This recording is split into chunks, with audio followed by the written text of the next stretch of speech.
The food industry has recently been under pressure. There are increasing concerns about the safety, quality, and transparency of the supply chains, as well as the environmental impact of food production. Before watching the full video, please subscribe to our channel and hit the bell icon to get instant notifications. Blockchain has long been used for supply chain management. The food industry is ready for blockchain technology, too. From farmers and grocers to restaurants, blockchain has the potential to improve food safety, reduce cost, and increase transparency.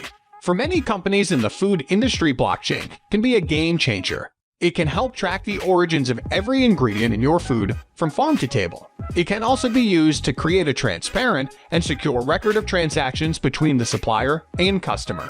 An expert analyzing blockchain in the agriculture and food market for status to assume that the total market cap of decentralized projects within the area is set to expand from $32.2 million in 2017 to $1.4 billion by 2028. Here are just a few examples of how blockchain could be beneficial for groceries and other venues within the sector. Tracking food items throughout the supply chain from farm to table. Providing transparency in the supply chain. Ensuring accurate and up-to-date record keeping. Improving communication between different parties in the supply chain.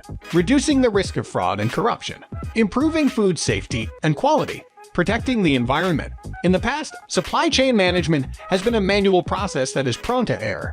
Blockchain technology can automate this process and make it more efficient.